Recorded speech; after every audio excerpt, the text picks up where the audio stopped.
زنگوله و آینه و شهنازه عزیز با امید آنکه پدرش را عزیز دارد. توی زنگوله بیداری عمرم، مرا زان سوی دنیا خانه می خواند صدای تو، صدای خنده های بی غبار و بی بهای تو. دلم سرشار باشد از هوای تو، نهالی آرزوی ریشه پیوندم. مرا معذور داره طفل دلبندم، که نیمی عمر من در راه ها بگذشت، زی تو گه دور رفتم ماه ها بگذشت. ولی این ماه ها را من برای چشمکی رخشندت کم می کنم بسیار، ولی این راه ها را من برای دیدنی لبخندت طی می کنم هر بار.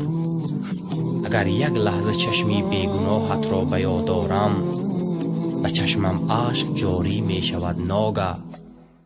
دلم ارغشت دستفشانی تو می رود ناگه، خیالم هم پی موسیقی پامانی تو می رود ناگه. توی آینه نقص و کمال من، مرا 100 بار با من روبرو کردی. اگر گاهی ز خود رفتم و یا گم کردم خود را، مرا 100 بار از من جستجو کردی. و وقتی تیر ماهی عمر من برگی درختی عشق را افشاند، مرا از سرخی گیلاس و شیرینی زردالو، مرا سرشار صدها رنگ و بو کردی. تو ای معنای دردی بیشماری من، زی انگشتان سبزت سبز گردد افتخاری من.